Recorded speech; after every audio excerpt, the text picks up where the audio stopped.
எல்லாம் நல்லா இருக்கீங்கல்ல? ரொம்ப நல்லா இருந்தே ஆகணும், இல்லைன்னா 40க்கு 40 எப்படி வர்றது? ஸோ நான் மைக் பிடிச்சி ரொம்ப நாள் ஆச்சு. அதுவும் இந்த மாதிரி மீட்டிங்கில் மைக் பிடிச்சி ரொம்ப நாள் ஆகிப்போச்சு. எனக்கு தெரிஞ்சு மரியாதைக்குரிய அமைச்சர் சேகர் பாபு அவர்கள் போன தடவை இதே மாதிரி நம்ம சிஎம் பிறந்தநாள் விழா கூட்டம், அதுக்கு 100ஆண்டுக்கு வந்து மிஸ் பண்ணிட்டான்னு சொல்லி அது கூப்பிட்டுருந்தார். அதில் பேசினேன். அதுக்கப்புறம் மறுபடியும் ஒரு பொதுக்கூட்டத்தில் இன்றைக்கி வந்து கலந்துக்கிறேன். ஸோ கலைஞர் 100ஆண்டு விழாவில் வந்து அரசியல் கலைஞரை விட எனக்கு ரொம்ப பிடிச்சது சினிமா கலைஞர். என்ன பேசிக்காக நானும் எழுதுகிற ஆள், அவர்கிட்ட இருந்தால் எழுத்தெல்லாம் படிச்சு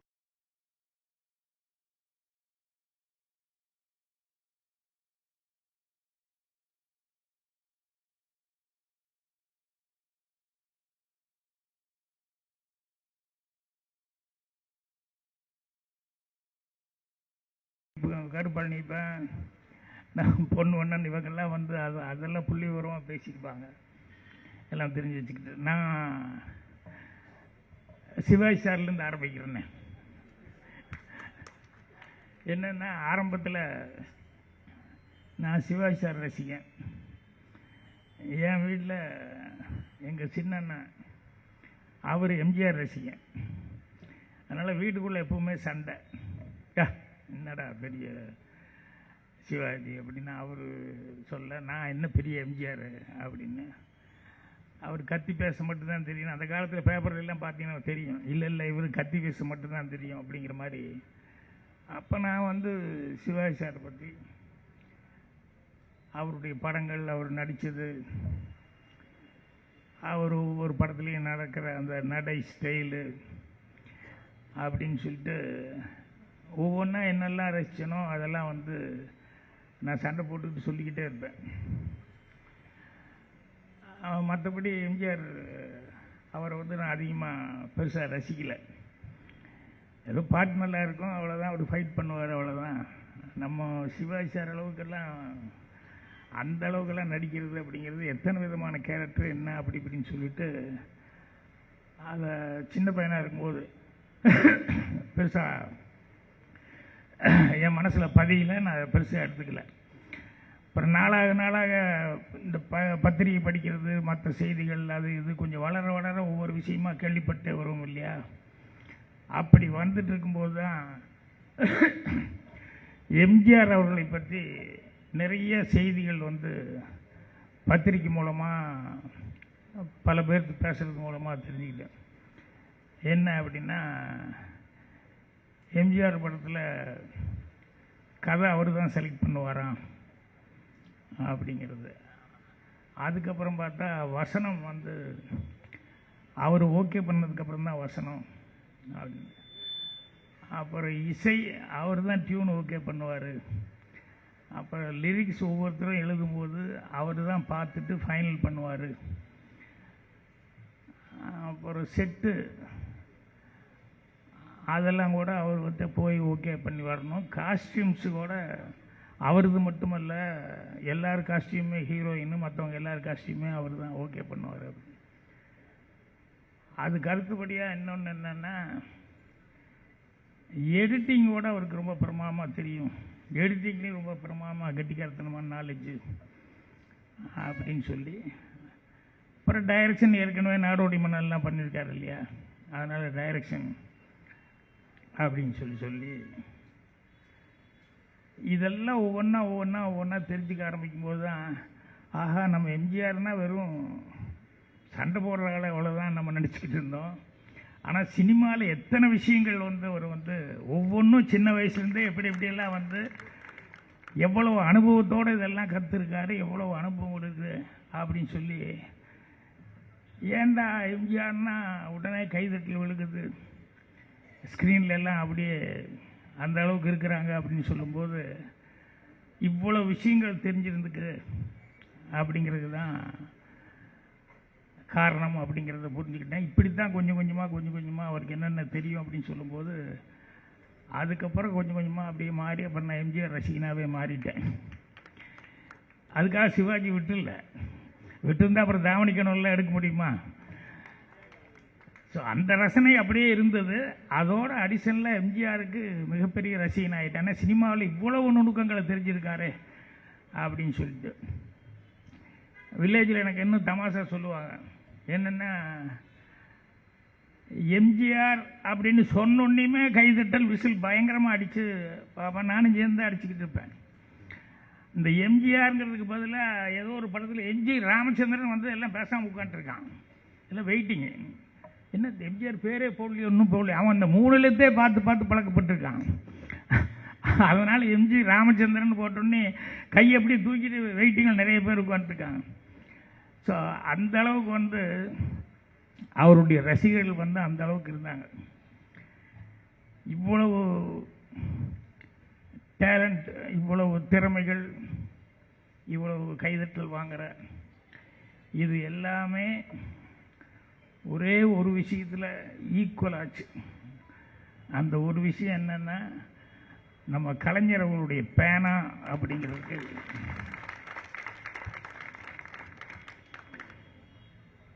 ஏன்னா இவ்வளவு ஆளுமை உள்ள ஒருத்தர் வந்து சினிமாவில் இருந்தவர் வந்து அவருக்கும் தெரியும் இவர் நம்ம சாதாரணமாக, ஏன்னா நமக்கே அடிப்படை பேஸ் அவர் தான் அப்படிங்கிறது அவருக்கும் தெரியும் இல்லையா? ஸோ அதனால் அவருக்கு அவ்வளவு தூரம் வந்து, ஏன்னா ஸ்க்ரீனில் வந்து அந்த ஹீரோயின் போட்டால் தான் அந்த கைதட்டல் அப்படிங்கிறதெல்லாம். இந்த பூம்புகார் படத்தில் கலைஞர் ஃபஸ்ட்டு அப்பீரன்ஸ் ஸ்க்ரீனை ஓப்பன் ஆனோடனே அவர் தான் வருவார். அப்போவே கிளாப்ஸ் எல்லாருமே. எனக்கு அப்போ தான் இவரை நல்லா கவனிக்க ஆரம்பித்தேன். என்னது நடிகர்களுக்கு கைதட்டுவாங்க, என்ன இவருக்கு கைதட்டுறாங்களே அப்படிங்கும்போது தான் இவர் தான் கலைஞர், இவர் தான் கதை வசனம் எழுதுறவர், இவருக்கு இயக்கத்தில் இருக்கிறவர் அப்படி இப்படிங்கிறதெல்லாம் அப்படியே சொல்ல ஆரம்பிக்கும் போது தான் அப்புறம் படங்கள் எல்லாம் என்ன அப்படின்னு சொல்லிட்டு அவர் எழுதின படங்கள்லாம் கவனிக்க ஆரம்பித்தேன். அதுக்கப்புறம் மக்கள் எம்ஜிஆர் அவர்களுக்கு ஆரம்பத்தில் வந்து ஒரு பெரிய லைஃப்ங்கிறது இவருடைய பேனால், இவருடைய எழுத்துக்கள் தான் வந்து அவருக்கு அந்த வசனங்கள் தான் வந்து அவருக்கும் சரி சிவாஜிக்கும் சரி, அவர் 2 பேர்த்துக்குமே, சிவாஜி சாருக்கு எல்லாத்துக்குமே வந்து இவருடைய எழுத்து எந்த அளவுக்கு இருந்திருக்கு அப்படிங்கிறது வந்து அதனால் ஃபாலோ பண்ணிக்க முடிஞ்சது. அது மட்டும் இல்லாமல் அப்புறம் சினிமாவை நோக்கி வரணும்னு நினைக்கிறவங்க யார் வந்தாலும் சினிமாவை நோக்கி வர்றவங்கெல்லாம் வந்து அவங்க கலைஞர் எழுதின வசனங்களை எல்லாம் மனப்பாடம் பண்ணிக்கிட்டு உடனே வந்து அதை பேசி காமிப்பாங்க சினிமாவில். அவங்களுக்கு சான்ஸ் வேணும்னா இது பண்ணுவாங்க. 4 லைன் நானும் மனப்பாடம் பண்ணி வச்சுருக்கேன். ஏற்றமிகு ஏதன்ஸ் நாட்டுகளில் மிக்க வாலிபர்களே, நாட்டம் எடுத்த சமுதாயத்தில் நறுமணம் கவிழ ஏதோ சாக்ரட்டிஸ் அழைக்கிறேன், ஓடி வாருங்கள், வீரம் விலை போகாது, விவேகம் துணைக்கு வராவிட்டால் அப்படின்ட்டு. அது நல்லா இருந்தாலும் நானும் மனப்பாடம் பண்ணிட்டேன். இது போய் நடிச்சு காமிக்கிறதுக்கால இவ்வளோ நல்லா இருக்கே அப்படின்னு சொல்லிட்டு நானும் மனப்பாடம் பண்ணிட்டேன். ஸோ அந்த மாதிரி எல்லாம் வந்து கலைஞருடைய வசனங்கள் அவ்வளோ சிறப்பாக இருந்தது. அவருடைய படங்களில் சினிமாவில் இருக்கிற டயலாக்குகள் அதெல்லாம் வந்து வரும்போது எனக்கு என்ன இவர் எல்லாம் எங்கே கற்றுக்கிட்டாரு, எப்படி இவ்வளவு பிரமாதமாக இப்படி இருக்குது அப்படின்னு சொன்னால், அதுக்கப்புறம் பெரியார் அவர்கள் அவரை பற்றி, தந்தை பெரியாரை பற்றி சொன்னாங்க. அப்புறம் அறிஞர் அண்ணா அவர்களை பற்றி சொன்னாங்க. அங்கிருந்தால் எல்லாமே அவர் கற்றுக்கிட்டாருன்னு. பெரியார் அவர்களை சின்ன வயசில் ஒரு தடவை இதே மாதிரி வீட்டுக்கிட்ட பொதுக்கூட்டம் போட்டாங்க. தந்தை பெரியார் பேசுகிறாருன்னு சொல்லிட்டு ஒரே கூட்டமாக இருந்து நானும் கூட்டத்தில் சின்ன பையன் அலமோதிட்டு போய் உட்காந்து கேட்டேன். அப்போது பெரியார் அவர்கள் வந்து அவர் சிரிச்சுக்கிட்டே பேசுவார் இல்லையா, அதனால் இந்த ஆன்மீகத்தை சாடும்போது சொன்னார், எப்பா பாரு முருகன் தான் காப்பாற்றுறான், முருகன் தான் எங்கடா இந்த கரண்ட் கம்பி போகுது, அதை பிடிச்சிக்கிட்டு முருகா முருகான்னு சொல்கிறான், முருகன் வந்து காப்பாற்றினா நான் பார்க்கலாம் அப்படின்னு ஒன்று ஜனங்கள்லாம் ஒரே கைதட்டல். இப்படி எல்லாமே பெரியார் அவர்கள் வந்து எதாவது சொன்னால் அப்படியே கேட்டுக்காதீங்க, கொஞ்சம் நீங்களும் கொஞ்சம் யோசிங்க, அதை கிராஸ் பண்ணி அது கரெக்டாக இல்லையா அப்படின்னு சொல்லி தெரிஞ்சுக்கிட்டு அப்புறம் மனசில் வாங்கிக்கோங்க. அப்படியே யாராவது எது சொன்னாலும் அப்படி அப்படியே மனசில் வச்சுக்காதீங்க அப்படின்னு சொல்லி சொன்னோன்னே எனக்கு இது ஒரு கெட்ட பழக்கமாகி போச்சு. என்ன அப்படின்னா, ஏதாவது சொல்லும்போது உடனே நான் கிராஸ் பண்ணி திருப்பி அதில் வேறு ஏதாவது சில கேள்விகள் கேட்டிருப்பேன். அப்புறம் கேட்டு அடி வாங்கிக்கிறது உண்டு, திட்டு வாங்கிக்கிறது உண்டு. இப்போ ராமாயணத்தில் வந்து படிப்பும் இல்லையா, அண்ணலும் நோக்கினான் அவளும் நோக்கினாள் அப்படின்னு சொல்லி போட்டு அதுக்கப்புறம் ராமர் வந்து வில் உடைச்சார், அதுக்கப்புறம் நடந்தது சிவரம் அப்படின்னு. இப்போ எனக்கு என்னென்னா, இந்த பெரியார் இவங்கெல்லாம் எப்பவுமே கேள்வி கேட்பாங்க இல்லையா, கலைஞர் இவங்கெல்லாம். அதனால் எனக்கு இந்த ராமாயணத்தில் அண்ணலும் நோக்கிட்டான் அவளும் நோக்கிட்டான் எங்கேயோ வெளியே வீதியில், அதுக்கு அடுத்து வந்து வில் ஒடிக்கிறாங்களே, ஒருவேளை ராமருக்கு முன்னால் எவனா ஒடிச்சிருந்தா என்ன ஆயிருக்கும்? இல்லை, அண்ணல் நோக்கி என்ன பிரயோஜனம், அவங்க நோக்கி என்ன பிரயோஜனம்? ராமருக்கு முன்னால் எவனா ஒருத்தர் உடைச்சிருந்தான்னு சொன்னால் கதையை மாறி போகாது. அதனால் எனக்கு இந்த மாதிரி இதை யாராகிட்ட சொன்னோம்னா உடனே திட்டு வாங்குவோம் அவங்ககிட்ட. அந்த மாதிரி நிறைய கேள்விகள் வந்து எதையாவது ஒன்று படிக்க அதில் வந்து நிறையா கேள்விகள் எல்லாம் வரும். அப்போ தான் வந்து என் பக்கத்தில் ஒரு ஆள் உட்காந்துருக்காரு, அது ஃப்ளைட்டில் போகும்போது நான் பேசாமல் தான் உட்காந்துவேன். நல்லா இருக்கேளா அப்படின்னாரு. நல்லா இருக்கேன், உங்கள் படங்கள்லாம் பார்ப்பேன், ரொம்ப பிடிக்கும் அப்படி இப்படின்னு சொல்லிட்டு எல்லாம் பகவான் எல்லாம் பூர்வ ஜென்ம பலன் அப்படின்னாரு. நான் சும்மா இருக்கணுமில்ல, சாமி தப்பாக நினச்சிக்கலான்னா ஒன்று கேட்கலாமா என்னென்ன? இல்லை, போன ஜென்மத்தினுடைய பூர்வ ஜென்மத்தினுடைய பலன் கஷ்டமோ நஷ்டமோ எதாக இருந்தாலும் அப்படின்னு சொல்கிறீங்க. ஒருவேளை முதல் ஜென்மத்தில் ஒருத்த கஷ்டப்படுறான் இல்லைன்னா சந்தோஷப்படுறான்னா அது எந்த ஜென்மத்தோட பலன் அப்படின்னு கேட்டேன். என்ன கேட்குறீங்க? இல்லை, முதல் ஜென்மத்தில் ஒருத்தர் கஷ்டம் வருது இல்லை சந்தோஷம் வருது அப்படின்னா அது எந்த ஜென்மத்தோட பலன் அப்படின்னா, அப்புறம் அவர் அப்படியே யோசனை பண்ணார். அது அப்பா அம்மானெல்லாம் சொல்லாதீங்க, அவங்களுக்கும் முதல் ஜென்மம் ஒன்று இருந்திருக்குமில்ல அப்படின்னா. நீங்கள் சினிமா மாதிரியே தமாஷா பேசுகிறேன் அப்படின்னு சொல்லி தட்டிட்டு அப்படி திரும்பினவர் தான். அப்புறம் போய் இறங்குற வரைக்கும் அவர் என்ன பார்க்கவே இல்லை. அப்புறம் நானும் சரி போனால் போட்டு தேவையில்லாமல் அவர்கிட்ட போய் இது பண்ணக்கூடாது அப்படின்னு சொல்லிட்டு விட்டுட்டேன். ஏன்னா எப்போ படித்தாலும் பெரியார் இவங்கெல்லாம் வந்து எதிர்கேள்விகள் அதை வந்து அப்படியே ஏற்றுக்காத அப்படின்னு சொன்னோம்னா நமக்கு உடனே அதில் ஏதாவது ஒரு கிராஸ் பண்ணி ஒரு கேள்வி வந்துடுது. பிறன்மனை நோக்குதல் தவறு அப்படின்னா, ஆகா 2500 வருஷத்துக்கு முன்னாடி இந்த வேலையெல்லாம் பண்ணியிருக்காங்க போலுக்கு, இல்லைன்னா இதெல்லாம் எழுதுவாங்களா அப்படிங்கிற மாதிரி. இந்த மாதிரி நிறைய விஷயங்கள் வந்து இவங்க பராசக்தியில் கலைஞர் அவர்கள் வந்து வசனங்களில் வந்து நிறைய கேள்விகள் கேட்டிருப்பார். அது பதில் சொல்ல முடியாத கேள்வியாக இருக்கும். அதனால் அவருடைய டயலாக்ஸ் எல்லாம் வந்து ரொம்ப ரசித்து நான் பார்த்துருக்கேன். ரங்கவுண்டராதான்னு ஒரு படம், சிவாஜி சார் படம். அதில் சிவாஜி சார் வந்து பானுமதி வந்து ஃபஸ்ட் ஒய்ஃப், இவருக்கு ரெண்டாவது ஒய்ஃப் வேறு ஒன்று செட்டப் பண்ணிக்கணும்னு ஆசை. அதனால் ஃபஸ்ட் ஒய்ஃபு துரத்தி விட்டுருவார் வீட்டு விட்டு. துரத்தி விட்டதுக்கப்புறம் வந்து பானுமதி வந்து உண்டாயிருப்பாங்க. அப்போ வந்து சிவாஜிக்கு வந்து லெட்டர் எழுதுவாங்க, இந்த மாதிரி நான் இப்போது தலை முழுகாமல் இருக்கிறேன் அப்படின்னு சொல்லிட்டு. வசனம் யார்? கலைஞர். ரங்கவுண்டரா அறிஞர் அண்ணா அவர்களுடைய கதை. வசனம் வந்து நம்ம கலைஞர் அவர்கள். பானுமதி வந்து நான் தலை முழுகாமல் இருக்கிறேன் அப்படின்னு, வில்லன் கேரக்டர் சிவாஜி நான் தலை முழுகி விட்டேன் அப்படின்னு பதில் வந்திருக்கும். அண்ணா அவர்கள் கூப்பிட்டு, எனக்கு ரொம்ப பிடிச்சது, அவ்வளோ ரத்தன சுருக்கமாக கதையே அதில் கொண்டு வந்துட்டேன் அப்படின்ட்டு.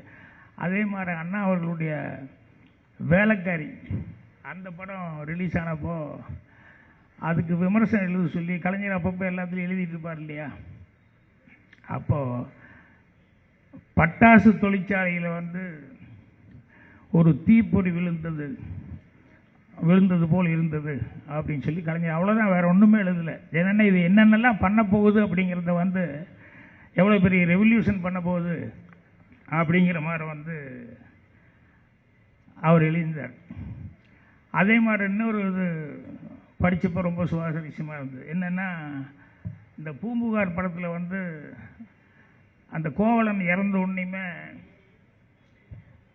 ஒரு பாட்டு மாயவநாதன் ஒரு கவிஞரிலிருந்து நல்ல பாட்டு. அந்த பாட்டில் அன்று கொள்ளும் அரசின் ஆணை வென்று விட்டது.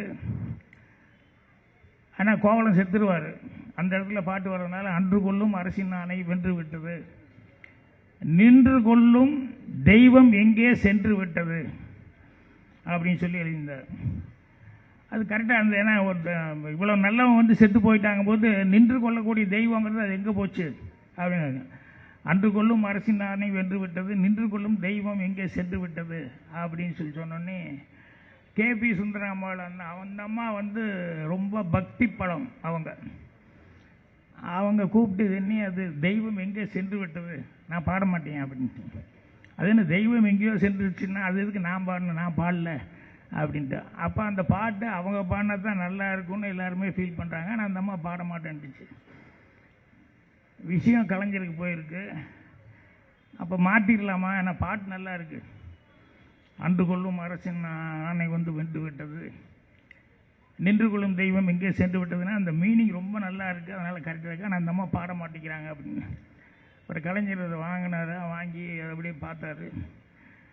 நின்று கொள்ளும் தெய்வம் இங்கே விட்டது அப்படின்னு சொல்லி மாற்றினார். அதாவது தெய்வம் எங்கே சென்று விட்டது, காணாமல் போயிடுச்சு அப்படின்ட்டு இருந்தது. தெய்வம் இங்கே விட்டது அப்படின்னு சொல்லி மாற்றி இப்போ கொண்டு போய் அந்த அம்மா கிட்ட கொடுங்க அண்ணன். உடனே கேபி சுந்தராம்பாள் படிச்சுட்டு பரவாயில்ல தெய்வம் இங்கே விட்டதுன்னு சொல்லி அவங்களே தெய்வம் இருக்குன்னு ஒத்துக்கிட்டாங்க அப்படின்னு சொல்லிட்டு அவங்க பாடிட்டாங்க. அந்த பர்டிகுலர் இடம் வரும்போது அவங்க நினச்சாங்க தெய்வம்னு ஒன்று அம்மன் ஏதாவது ஒன்று காமிக்க போகிறாங்க, சாமி ஏதாவது வரப்போகுது காமிக்க போகிறாங்க அப்படின்ட்டு. நின்று கொள்ளும் தெய்வம் இங்கே வந்துக்கிட்டதுன்னு கண்ணகி விஜயகுமாரை ஷாட் போடுங்க அப்படின்ட்டு கலைஞர். அவங்கள தெய்வமாக்கிட்டாரு. இந்த அம்மா ஒரே ஷாக்கு, என்னது என்னை ஏமாத்திட்டீங்க, தெய்வம் விட்டதுன்னு சொல்லிட்டு விஜயகுமாரி வர்றது. எங்களை பொறுத்தவரைக்கும் கலைஞர் சொல்லியிருக்காரு அவங்க தான் இந்த இடத்துல தெய்வம் அப்படிங்கிற மாதிரி சொல்லி. இப்படி கலைஞர்கிட்ட அந்த சாதுரியம் அப்படிங்கிறதெல்லாம் அவ்வளோ விஷயங்கள்ல அந்த சாதுரியங்கிறது, அந்த எழுத்து திறமை அப்படிங்கிறது நிறைய விஷயங்களில் நான் பார்த்து தெரிஞ்சுக்கிட்டேன். அதே மாதிரி கலைஞருக்கு இந்த பேர் கலைஞர்னு சொல்லி பேர் வர்றதுக்கு அது கூட சுவாரஸ்யமாக இருந்தது. என்னன்னா,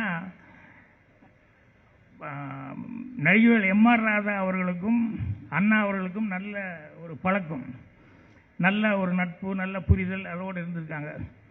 ஏதோ ஒரு விஷயத்தில் திடீர்னு ராதா அவர்களுக்கு அண்ணா அவர்கள்கிட்ட ஏதோ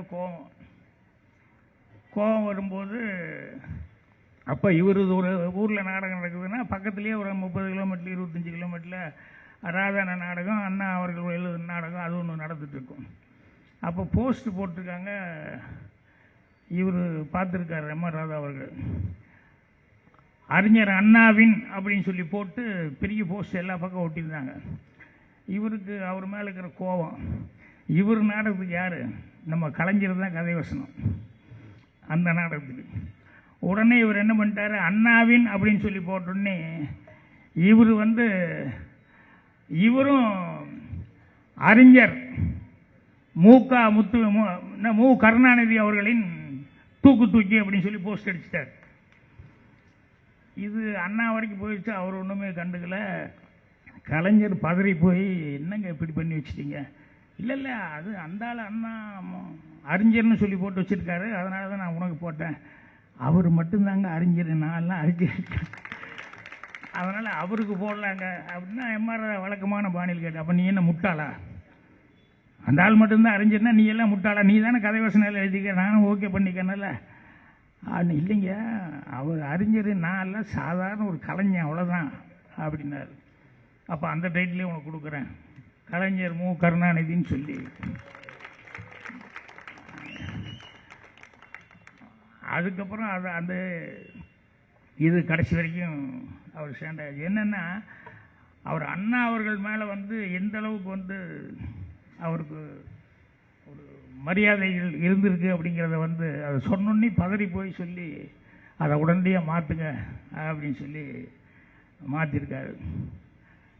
ஸோ அதே மாதிரி அவருடைய சில தைரியங்கள் அப்படின்னு சொல்லுவாங்க. எல்லோரும் மாமூலாக சொல்கிற மாதிரி இந்த பேர் மாற்றுறதுக்காக தண்டவாளத்தில் படுத்தது அது இதுன்னு இந்த மாதிரிலாம் எல்லாம் சொல்லுவாங்க. ஆனால் எனக்கு தெரிஞ்சு ஆரம்ப காலத்துலேருந்தே ஒரு சினிமாவுக்கு வர்ற காலத்துலேருந்தே அவருடைய துணிச்சலுங்கிறது எல்லாத்துக்கும் வரவே வராது. ஏன்னா வேலை தேடி போகிறோம், ஒரு வேலை தேடி போகும்போது என்ன கேட்பான், என்ன சம்பளம் என்ன கொடுக்குறீங்களோ கொடுங்க அப்படிம்பா, தண்ணி பாட்டு போகணும், எவ்வளோ வேலை சொன்னாலும் அதே கொடுங்க, எதுவும்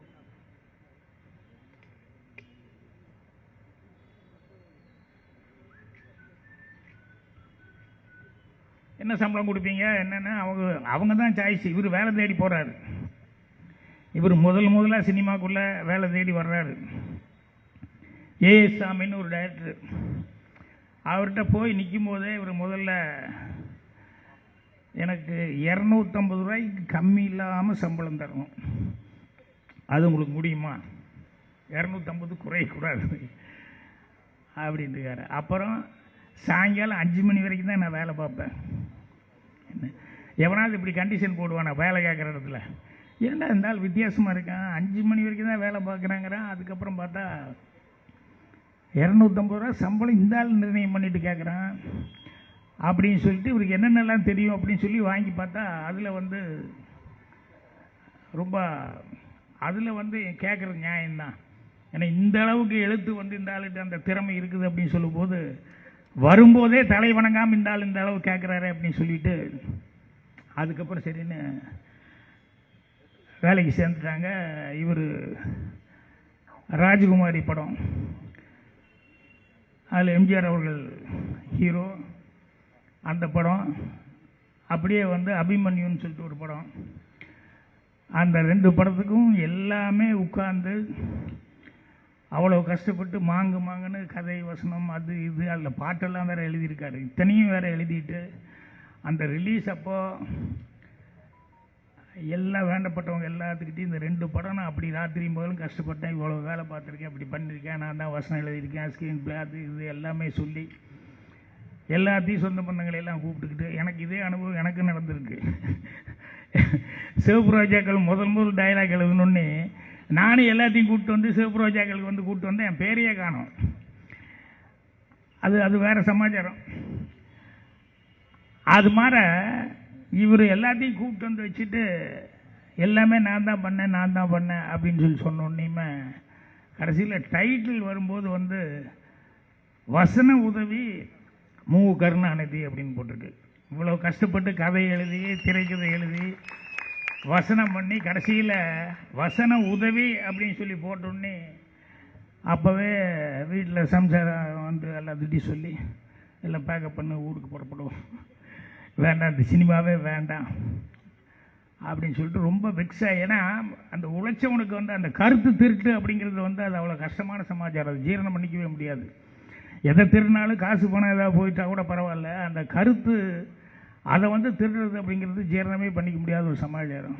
இதை இப்படி பண்ணிட்டாங்கன்னு சொன்னோன்னே போயிட்டார். போயிட்டு 1 வருஷம் 1.5 வருஷம் அவர் வீடு உண்டு, அவர் வேலை உண்டு. ஏன்னா அதுக்கு முன்னாலே ஏஎஸ்ஏ சாமி கேட்டிருக்காரு, இந்த 5 மணி வரைக்கும் தான் வேலை பார்ப்பேன்னு சொல்லிக்க, 5 மணிக்கு மேலே என்னன்னு. 5 மணிக்கு மேலே இயக்கத்துக்கான போராட்டம் எழுத்து, அதை நான் எந்த காரணம் கொண்டு விட்டு கொடுக்க மாட்டேன், அது காம்ப்ரமைஸ் ஆக மாட்டேன், அதனால தான் 5 மணி வரைக்கும் தான் வேலைன்னு சொல்லியிருந்தேன் அப்படின்னு சொல்லிட்டு இப்போ போய் முழு நேரம் இயக்கம் அந்த வேலை இந்த வேலை அப்படின்னு சொல்லி போயிட்டார். அப்போ அந்த ராஜகுமாரி படம் முடிஞ்சிருச்சு. அப்புறம் அபிமன்யு அந்த படமும் எம்ஜிஆர் அவர்கள் தான். அதுக்கு அடுத்தது மருது நாட்டு இளவரசின்னு அப்போ விஎன் ஜானகி ரொம்ப பாப்புலரு. மறுபடியும் எம்ஜிஆர் அவர்கள் தான் அதில் படம் ஏதோ ப்ராப்ளத்தில் நின்று போச்சு. நின்று போனதில் மெயின் ப்ராப்ளம் என்ன அப்படின்னு சொல்லி சொன்னோம்னா, ஏதோ ப்ராப்ளம் ஃபைனான்ஸு அது எல்லாம் சரி பண்ணிட்டாங்க. ஆனால் இந்த டைரக்டருக்கும் இந்த ரைட்டருக்கும் கதை வசனம் எழுதுகிற ஆள் இருக்காங்களே, அவங்களுக்குள்ள ஒத்தே வரல. அப்போ கதை வசனம் எழுதுறதுக்கு இவங்க இல்லை அப்படின்னு சொல்லும்போது என்ன பண்ணுறது, படத்தை ட்ராப் பண்ணிடலாமா அப்படிங்கும்போது எம்ஜிஆர் இல்லை கொஞ்சம் வெயிட் பண்ணுங்கள், நல்ல கதை அப்படின்ட்டு எம்ஜிஆர் அவர்கள் கலைஞரை தேடி வீட்டுக்கு வர்றாரு, சொந்த ஊர். அப்போ வாங்க வாங்கன்னெல்லாம் கூப்பிட்டு என்ன சாப்பிட்றீங்க என்ன அப்படின்னு ஒன்று. அப்புறம் இவர் என்ன விஷயம், இந்த பக்கம் ஏதாவது ஷூட்டிங் வந்தீங்களா என்ன, இல்லை சினிமாவுக்கு மறுபடியும் உங்களை கூப்பிட வந்தேன் அப்படின்னு ஒய்ஃபு மதுரைக்கிட்ட எல்லாம் இந்த ஆளுக்கு காஃபி கொடுத்து அனுப்பிச்சி விட்ருங்க அப்படின்னு பேக்யார்டுக்கு போயிட்டார். இவர் சாப்பிட்டு நீங்கள் புறப்படலான்னு, என்ன அவர் எங்கேன்னா இல்லை அவர் சினிமான்னா வேண்டான்ட்டார், உங்களை அனுப்பிச்சி விட சொல்லிட்டாரு, வரவே மாட்டேன்ட்டார். அவ்வளோ கசப்பான அனுபவம் அப்படின்னு. அதுக்கப்புறமா எம்ஜிஆர் கெஞ்சி கூத்தாடி அவங்க மனைவியை சமாதானப்படுத்தி அம்மாவை சமாதானப்படுத்தி இந்த படத்தில் பேர் எந்த காரணம் ஒன்றும் மிஸ் ஆகாது, கண்டிப்பாக முதல்லேருந்தே இந்த பேர் போட சொல்கிறேன். அதே மாதிரி சம்பளமும் அவருக்கு என்ன சம்பளமோ அதெல்லாம் பேசியாச்சு, கண்டிப்பாக எதுவுமே மிஸ் ஆகாது, எப்படியாவது நீங்கள் கொஞ்சம் எடுத்து சொல்லுங்கள் அப்படின்னு சொல்லி அப்புறம் மனைவி அம்மா எல்லாருமே சேர்ந்து, அப்போ இவ்வளோ தூரம் அவர் உங்களோட நடித்தவர், உங்களோட பழகினவர், உனக்காக இவ்வளோ தூரம் தேடி வந்திருக்காரு, அதனால் நீ சினிமா விட்டுறக்கூடாது, சினிமாவில் உனக்கு ரொம்ப நல்ல எதிர்காலம் இருக்குது அப்படிங்கிற மாதிரி அவர் இவ்வளோ சொல்கிறார், நீ போ அப்படின்னு சொல்லி கூப்பிட்டு அதுக்கப்புறம் தான் மருது நாட்டு இளவரசி எழுத ஆரம்பித்தார். அது எழுதிட்டு இருக்கும்போதே அந்த படம் இன்னும் கூட கொஞ்சம் கொஞ்சம் ஏதோ ஃபைனான்ஸ் டபுளாது. அதுக்கு நடுவுலேயே மந்திரி குமாரி அந்த படம் ரிலீஸ் ஆயிடுச்சு. அந்த படம் ரிலீஸ் ஆனோடனே அப்படி ஒரு பேர், அவருக்கும் பேர், கலைஞர் அவர்களுக்கும் பேர். அப்போ தான் நம்ம இவர் கலைவாணர் என்எஸ்கே அவர்கள் அவர் ஒரு படம் ஆரம்பிக்கலாம், மணமகள்னு சொல்லி ஒரு படம் ஆரம்பிக்கிறது, அவருடைய டைரக்ஷனில் படம் ஆரம்பிக்கிறதுக்காக எல்லாம் ரெடி பண்ணி வச்சுருந்தாங்க. அப்போ அவர் மந்திரி குமாரி படத்தை போய் பார்த்துட்டு, யார் அது, இந்த யார் கதை வசனம்னு, யாரோ ஒரு ஆள் புதுசுங்க மு கருணாநிதினு போட்டிருக்க, அவரை போய் பிடிச்சிட்டு வா அப்படின்னு. அப்புறம் எங்கேயோ போயிட்டு என்எஸ்கே மறுபடியும் வீட்டுக்கு வரும்போது பார்த்தா அவன் உதவியாளர் யாருக்கிட்டே அரட்டை அடிச்சுட்டு உட்காந்துருக்காரு. ஏன்னா உங்கள்கிட்ட நான் என்ன வேலை சொன்னேன், அந்த கதை வசனம் எழுதுறாங்க பிடிச்சிட்டு வாடான்னு எவன் கூட உட்காந்து அரட்டை அடிச்சுட்டு யார் அந்த பையன், அந்த பையன் தான் மு கருணாநிதிங்க. என்னையா சொல்கிறேன்னா, ஆமாங்க அவர் தானே, இவ்வளவு சின்ன பையன் எழுந்தா அப்படின்னு சொல்லி அவர் நம்பவே முடியல அப்படின்னு சொல்லிட்டு அதுக்கப்புறமா சரி வாப்பா பேசுவோம் அப்படின்னு சொல்லி அப்புறம் மேலே கூப்பிட்டு போனார். கூப்பிட்டு போனால் மாடிக்கு போய் பேசிக்குவோம் அப்படின்ட்டு. மாடிக்கு போனால் கலைஞருக்கு ஒரு ஷாக்கு. என்னென்னா ஜன்னலெல்லாம் மூடி வச்சுருக்கு, கட்டணெல்லாம் மூடி வச்சுருக்கு, ஒரே இருட்டாக இருக்குது. அப்புறம் உள்ளே போனோன்னே கதவு தாள் போட்டு அப்புறம் லைட்டெல்லாம் போட்டிருக்காரு. அப்போ கலைஞர் கேட்டிருக்காரு, என்னது எல்லா ஜன்னலும் மூடி வச்சுட்டீங்க, கட்டணை மூடி வச்சுட்டீங்க, பகல் நேரத்தில் எதுக்கு இப்படி மூடி இருட்டா பண்ணி வச்சு லைட் போட்டு வச்சுட்டீங்கன்னா, இல்லை இங்கே ஒரு பைத்தியம் இருக்குது, அது கொஞ்சம் இடைஞ்சல், அதுக்காக தான் பாதுகாப்புக்காக பண்ணியிருக்கேன் அப்படின்னு சொன்னோடனே இவருக்கு நம்பிக்கை இல்லை. இங்கெங்கே பைத்தியம், என்ன சொல்கிறீங்க, இல்லை அது ஒரு பூதம் மாதிரி அப்படி இப்படின்னுலாம் சொல்லி, இல்லை அது ரஷ்ய நாட்டு பைத்தியம் அப்படிங்கிற மாதிரிலாம் என்னென்னமோ சொல்லியிருக்காரு. இல்லை நான் பார்த்தே ஆகணும்னா அப்புறம் அந்த கட்டனுக்கு பின்னால் தான் உட்காந்துக்கு போய் பாரு அப்படின்னு சொன்னால், கலைஞர் அவர்கள் போய் அந்த கட்டனை திறந்து பார்த்தால் அமரர் ஜீவா அவர்கள் உட்காந்துருக்காருங்க. என்னன்னா அப்போ போலீஸ் வாண்டட் கேஸில் இருந்திருக்காரு. அவர் என்எஸ்கே அவர்கள் தான் அடைக்கலம் கொடுத்து இது பண்ணிக்காரு. கலைஞர் அப்படியே பார்த்தோன்னுமே கண்ணெல்லாம் கலைஞ்சுது. ஏன்னா வாழ்க்கையில் ஒரு தடவையாவது ஜீவா அவர்களை எல்லாம் பார்த்துட முடியுமா நம்ம அப்படிங்கிற மாதிரி நினச்ச அவரை அவர் இருக்கிற இடத்துல போய் அவரை பார்க்கறதுக்கான ஒரு வாய்ப்பு கிடைச்சிது அப்படின்னு சொல்லிட்டு அப்புறம் கலைஞர் ரொம்ப சந்தோஷப்பட்டு, எனக்கு நீங்கள் எதுக்கு கூப்பிட்டீங்க, எனக்கு சினிமாவுக்காக கூப்பிட்டீங்க, அதை விட என் லைஃப்பில் எனக்கு இது இப்படி ஒரு நிகழ்வு அப்படிங்கிறது இதை விட சந்தோஷம் எனக்கு வேறு எதுவுமே கிடையாது அப்படின்னு. அப்புறம் தான் சரிப்பா இந்த மாதிரி கேரளாக்காரர் ஒருத்தர் அப்படின்னு சொல்லி அவருடைய கதையை தான் ஓகே பண்ணி வச்சுருக்கேன், நான் தான் டைரக்ஷன் பண்ணுறேன், நீ எழுது அப்படிங்கிற மாதிரி சொல்லி வசனம் நீ தான் எழுதணும் அப்படின்னு. சரிங்க எழுதுகிறேன். நான் சொன்னால் அந்த கேரளாக்காரர் கேட்பார், அப்படிங்கிற மாதிரி சொல்லி அவர்கிட்ட பேசிட்டேன், நீ எழுது அப்படின்னாரு. அப்புறம் சரின்னு சொல்லிவிட்டு இவர் வந்து உட்காந்து எழுதுறேன் அப்படின்னு சொல்லிட்டு ஓகே பண்ணிட்டார். அப்புறம் என்னப்பா சம்பளம் பேசலையா, எவ்வளோ சம்பளம்னா, நீங்கள் பார்த்து எவ்வளோ கொடுத்தாலும் ஓகேங்க அப்படின்ட்டுருக்காரு. கலைஞர் சிரிச்சுட்டே ஒரு பேப்பர் எடுத்து ஒன்றுன்னு போட்டு, இவ்வளோதான் சம்பளம் ஓகேயா, ஓகே தான், நான் பக்கத்தில் ஒரு சைபர் இவர் ஒன்றுமே போடாமல் வெறும் ஒன்று போட்டிருக்கீங்களே, ஒரு சைபர் இவர் போட்டால் நல்லா இருக்குமே அப்படின்னாராம். உடனே அவர் குசும்பா கலைவாணர் அவர்கள் வந்து அந்த ஒன்றுக்கு இடது பக்கமாக ஒரு சைபர் போட்டிருக்காரு. அப்புறம் இன்னொரு சைபர் போடுங்களேன் அப்படின்னு, இன்னொரு சைபரா அப்படின்னா மறுபடியும் ஒரு சைபர், இன்னொரு சைபரை போடுங்களேன் அப்படின்னு ஒரு 4 சைபர் போட்டதுக்கப்புறம் அப்படின்னு என்எஸ்கே சொல்கிறாரு, ஏப்பா ஒன்றுக்கு பக்கத்தில் இடது பக்கம் எவ்வளோ சைபர் போட்டால் தான் என்ன, 4 சைபர் போட்டிருக்கேன், அதுக்கு எதுக்குமே சைபருக்கு வேல்யூ இல்லையே, இது தான் சம்பளமானார். அந்த பேப்பரை கொடுங்கன்னு அதை வாங்கி அப்படி திருப்பி இப்படி காமிச்சாரான். 10,000 அப்படின்னு. 10,000 அப்படின்னாரு. ஆமாங்க அப்படின்னு. இல்லை இதுக்காகவே 10,000 ரூபா கொடுக்கலாம் உனக்கு அப்படின்னு சொல்லிட்டு அதுக்கப்புறம் மணமகன் எழுதினேன் அப்படிங்கிற மாதிரி சொல்லி சொன்னார். அதுக்கப்புறமா பார்த்தா புரட்சி தலைவர், இவர், கலைஞர் அவங்க எல்லாருமே சேர்ந்து என்எஸ்கே இவங்கெல்லாம் நாம் அப்படின்னு சொல்லிட்டு ஒரு படம் எல்லாருமே பார்ட்னர்ஷிப் எடுத்திருக்காங்க. அதுக்கப்புறம் நிறைய படங்கள் வந்து எடுக்கப்பாங்க. ஸோ ஆரம்பத்தில் இதெல்லாம் கேட்கும்போது எனக்கு என்னுடைய பத்திரிகையாளர் நண்பர் ஒருத்தர் இருக்கார், ரவீந்திரன் ஒருத்தர் இருந்தார். அவர் இல்லை, அவருடைய சன் சுபாஷ்னு எங்களுக்கு எடிட்டராக வேலை பார்த்தவர். அவர் இந்த மாதிரி விஷயங்கள்லாம் நிறையா ஃபிங்கர் டிப்ஸில் வச்சுட்டு இருப்பார். அவர் வந்து இந்த விஷயங்கள்லாம் சொல்லி சொன்னார். அப்போ தான் கலைஞர் அவர்களை பற்றி சொல்லும்போது இன்னொரு மேட்ரு சொன்னார். அதுவும் ரொம்ப, அதாவது டிஆர் சுந்தரம் மாடர்ன் தியேட்டர்ஸ் எவ்வளவோ வெற்றி படங்கள்லாம் கொடுத்துருக்காங்க. அந்த மாடர்ன் தியேட்டர்ஸ் எடுத்துகிற அந்த சுந்தரம் அப்படின்னா ஒரு டெரராக எல்லோரும் ஃபீல் பண்ணுவாங்க. அந்த ஆள் சமயத்துக்கு சவுட்லேயே அடித்தாலும் அடிச்சு கொடுவார் அப்படிங்கிற மாதிரி ஒரு ஆள் அப்படிங்கிற மாதிரி சொல்லி சேலம் மாடர்ன் தியேட்டர்ஸ் அவரை பற்றி அவ்வளோவெல்லாம் சொல்லுவாங்க. அவர் வந்து ஒரு படம் பண்ணோம் அப்படின்னு சொல்லி சொல்லும்போது அப்போ கலைஞர் வந்து நல்லா ஃபார்மில் இருக்கார் அப்படின்னு சொல்லி அவரை கூப்பிட்டு அவர் ஏதோ ஒரு இங்கிலீஷ் படம் பார்த்துருக்காரு. இந்த மாடர்ன் தியேட்டர் சுந்தரம் உண்மையை சொல்ல போனோம்னா எம்ஜிஆர் அவர்கள் வச்சு அலிபாபா 42 அந்த படம் எடுத்தவர். நடுவில் எம்ஜிஆர் கொஞ்சம் கால்ஷீட் கொடுக்காம விட்டார்.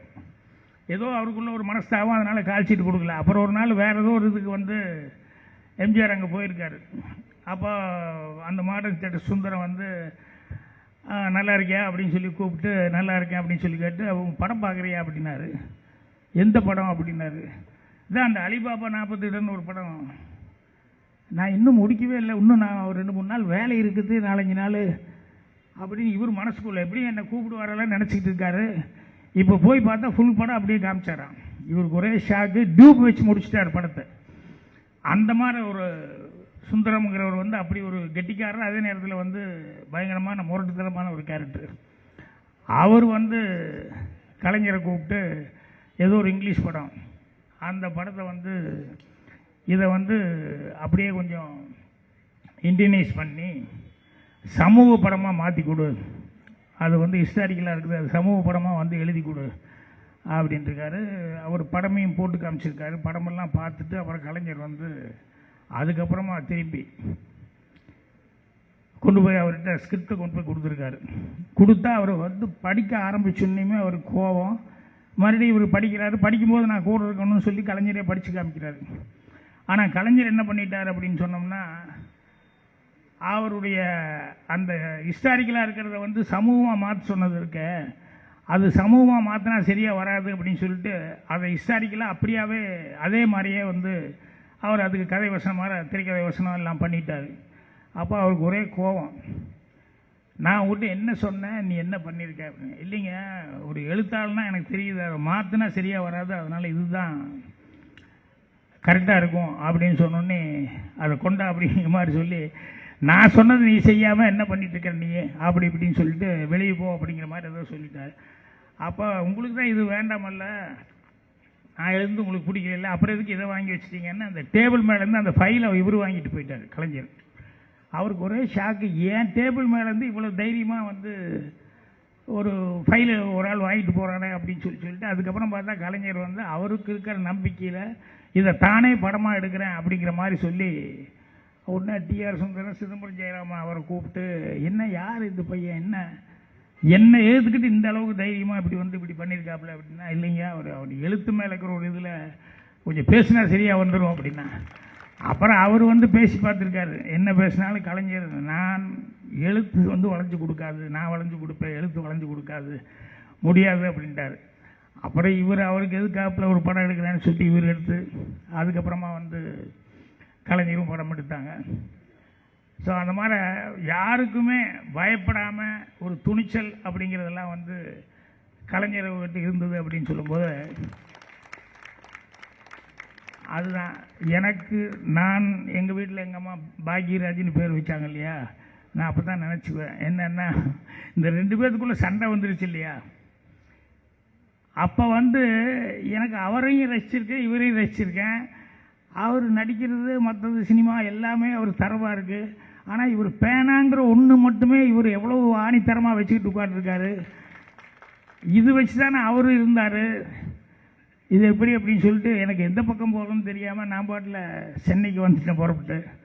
ஆனால் அவர்கிட்ட பேசுகிறதும் பேசிக்கிட்டு இருந்தேன், இவர்கிட்டையும் நான் பேசுகிறது எப்பவுமே போல் பேசிக்கிட்டே இருந்தேன். இவர்கிட்டையும் இவர் மேலே இருந்த அபிமானமும் அது வந்து அந்த காலத்தில் ரொம்ப கஷ்டம். என்னென்னா அங்கே போனாலும் இங்கே வரக்கூடாதும்மா, இங்கே போனாலும் அங்கே வரக்கூடாதும்மா, போனால் அதோடு சரி முடிஞ்சு போச்சு அப்படி இப்படின்னெல்லாம் சொல்லுவான். பட் நான் வந்து எம்ஜிஆர் அவர்கள் சிஎம்மாக இருக்கும்போதே நான் வந்து விஜயகாந்த் படத்துக்கு கலைஞர் அவர்கள் தான் பூஜைக்காக வர்றாரு. அதில் வந்து ஸ்டேஜில் நீங்கள் உட்காருவீங்களான்னா தாராளமாக உட்காருவதில் என்ன இருக்குது எனக்கு அதை பற்றியெல்லாம் ஒன்றும் இல்லை அப்படின்னு. இப்போ எல்லோரும் பயந்தாங்க என்னென்னா அவர் கூட ஸ்டேஜில் வந்து ஏறி உட்கார்ந்தா எம்ஜிஆருக்கு பிடிக்காது ஏதாவது சொல்லுவாரா அப்படி இப்படின்னு சொல்லிட்டு. ஒன்றுமே சொல்ல அவர் எங்கிட்ட கேட்கவும் இல்லை. இதே மாதிரி மீட்டிங்கில் முதல்ல நான் பேசும்போது அப்பவும் இதே மாதிரி தான் நடந்தது. என்னென்னா அமெரிக்காவிலேருந்து வந்து நான் பேசுகிறேன். அப்போ நம்ம திராவிட முன்னேற்ற கழகத்துக்கு எதிர்ப்பாக நான் பேசிகிட்டு இருக்கேன். அப்போ கலைஞர்னு பேசணும்னு கூட்டத்தில் ஒரு 2-3 பேர் எந்திரிச்சிட்டான்.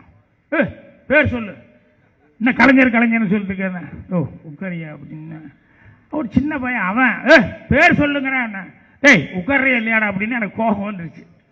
அவர் வயசு என்ன என் வயசு என்ன நான் பேர் சொல்கிறேன் நீ அப்படின்னு சொல்லிட்டு அப்புறம் நான் சொன்னேன் எம்ஜிஆர் அமெரிக்காவிலேருந்து வருவார், வந்து இப்படி நான் பேர் சொன்னேன்னே ஏன்டா உன் வயசு என்ன அவர் வயசு என்ன எப்படி அவரை பேர் சொல்லி கூப்பிடலான்னு கண்டிப்பாக என்னை கேட்பார், அதுக்கு நான் பதில் சொல்ல முடியாது அப்படின்னு. அதனால் அவர் பேர் நான் சொல்ல மாட்டேன் அப்படின்னேன்.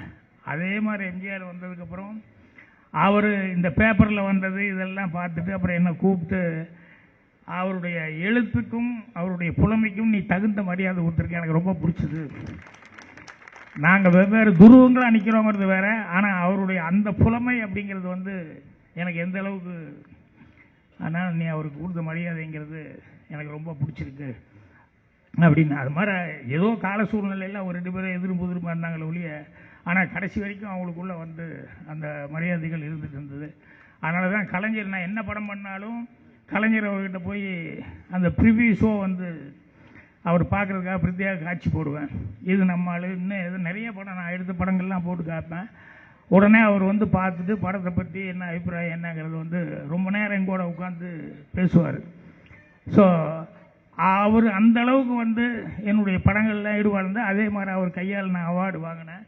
இது எல்லாத்தோட எனக்கு ரொம்ப சந்தோஷமான ஒரு சமாச்சாரம் என்ன அப்படின்னா, என் ஊரில் என் சொந்தக்காரங்க நண்பர்கள் இவங்க மட்டும்தான் பாக்கி அப்படின்னு சொல்லி கூப்பிடுவாங்க, கலைஞர் என்ன பாக்கி அப்படின்னு தான் கூப்பிடுவார். அது எனக்கு உண்மையிலேயே இவ்வளவு பாசப்பிணைப்போடு என்னை கூப்பிட்றாரு அப்படின்னு சொல்லிட்டு. அதே மாதிரி அவர் காலையில் பர்த்டேக்கெல்லாம் வந்து ஃபோன் பண்ணி என்ன பாக்கி இன்னும் தூங்கிட்டு இருக்கியா அப்படின்னு சொல்லி போட்டு வாழ்த்து சொல்லுவார். அதே மாதிரி வந்து என்னை பற்றி விவேக் ஏதோ ஒரு தடவை எழுந்தாப்புல, விவேக் குமுகத்தில் இப்படி ஒரு பேட்டி கொடுத்துருக்கா அதை படித்து பாரு, பாரிஜாதத்துக்கு இப்படி எழுதியிருக்காப்புல அதை படித்து பாரு அப்படின்னு சொல்லிட்டு. ஸோ அந்த மாதிரி எனக்கு பாக்யராஜ்னு பேர் வச்சது வந்து கலைஞர்கிட்ட இந்த அளவுக்கு நெருக்கமாக இருக்கிறதுக்கெல்லாம் எனக்கு வாய்ப்பு கிடைச்சிது. அது எம்ஜிஆர்கிட்ட இருந்த அளவுக்கு இவர்கிட்டையும் அந்த அளவுக்கு இருக்கிறதுக்கு வாய்ப்பு கிடைச்சதுங்கிறது என்னுடைய பெரும் பாக்கியமாக நினைக்கிறேன். மழை வேறு வந்துடுச்சு, இடைஞ்சலாகி போச்சு எல்லாத்துக்கும். நான் மீண்டும் மறுபடியும் சேகர் பாபு அவர்கள் யாருக்குமே நான் வந்து வணக்கம் சொல்லி ஆரம்பித்து நான் பாட்டில் போயிட்டே இருந்துட்டேன் மரியாதைக்குரிய.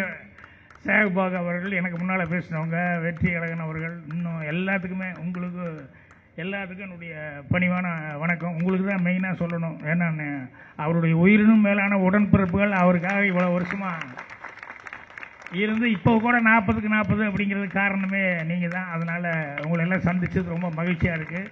நன்றி, வணக்கம்.